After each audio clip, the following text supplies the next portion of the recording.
પુણ્યવાટ model સ્કૂલના બાળકોની તબિયત લથડવાનો મામલો. પુણ્યવાટ મોડેલ સ્કૂલના બાળકોની તબિયત લથડવાનો મામલો આજે વહેલી સવારથી આરોગ્ય વિભાગ દ્વારા તપાસની મોટી કાર્યવાહી. ગાંધીનગરની ટીમ, રેપિડ રિસ્પોન્સ ટીમ, આરડીટી સહિત જિલ્લાની આરોગ્ય વિભાગની અલગ અલગ ટીમો દ્વારા તપાસ, દવાખાના દાખલ બાળકોના આરોગ્યની તપાસ અને સારવાર સાથે શાળા કેમ્પસમાં ફૂડ અને પાણીના સેમ્પલ લેવાની કાર્યવાહી. દર્દી બાળકોની સંખ્યા વધીને 100થી વધુ થઈ. Bureau report Rehan Patel, Chhota Udepur.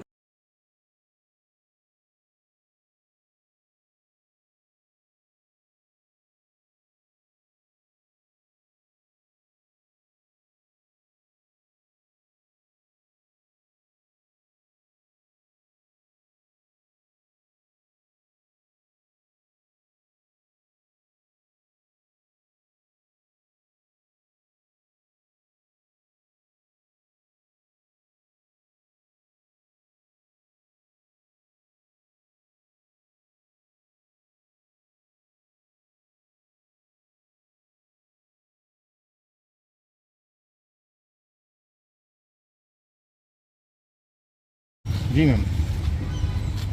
ગઈકાલે એકલવ્ય સ્કૂલની અંદર જે પુણ્યવાટની છે ત્યાં આગળથી સમાચાર મળેલા હતા કે બાળકોને તાવ, ઝાડા અને ઉલટી એના તકલીફ થવા માંડી છે. એટલે ત્યારબાદ એના જે મુખ્ય જિલ્લા આરોગ્ય અધિકારી છે એની સાથે પણ વાત થઈ અને એમના દ્વારા જ્યારે ખબર મળી ત્યાર પછી બાળકોને ત્યાં આગળ ટીમો મૂકી એકલવ્ય સ્કૂલમાં અને ત્યાં સ્ક્રીનિંગ કરી અને બાળકોને છોટાઉદેપુર આપણે સિવિલ હોસ્પિટલમાં અને પાવીજેતપુર અને તેજગઢ CSC ખાતે બાળકોને રિફર કરવામાં આવ્યા અને ત્યાં એડમિટ કરી સારવાર ચાલુ કરવામાં આવી. 45 જેવા બાળકો તેજગઢ CSCમાં અને 11 બાળકો પાવીજેતપુર અને બાકીના બાળકો અહીંયા સિવિલ હોસ્પિટલ છોટાઉદેપુરમાં દાખલ કરવામાં આવી છે. અને ત્યારબાદ રેપિડ ટીમ જે કહીએ અમે તે વડોદરા SSG હોસ્પિટલમાંથી પણ 4 પીડિયાટ્રિશિયન, 4 ફિઝિશિયનની ટીમને પણ આ બંને જગ્યાએ જ્યાં વધારે બાળકો છે ત્યાં આગળ ટીમને રાત્રે જ મોકલી અને અહીંયા વ્યવસ્થા કરવામાં આવી જેથી કરીને બાળકોને તુરંત વધુ આગળની સારવાર મળે. અને પાવીજેતપુરના પણ પીડિયાટ્રિશિયનને પણ આપણે ડેપ્યુટ કર્યા તેજગઢ ખાતે કે જેથી કરીને સારી ટ્રીટમેન્ટ મળી શકે.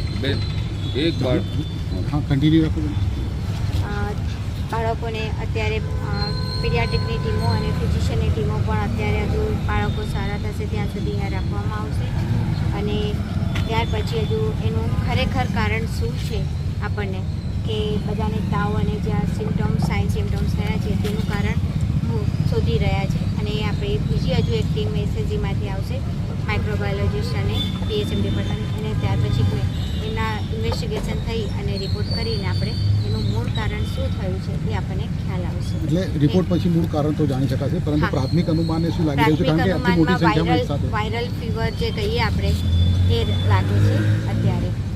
ટોટલ સંખ્યા કેટલી થઈ મેડમ? જોઈને 100ની આસપાસ છે. બેન, બીજી વાત એ છે કે એક બેડ પર 2 વિદ્યાર્થીઓને સારવાર આપવામાં આવે, અહીંયા ફૂલ થઈ ગયું શું કહેશો?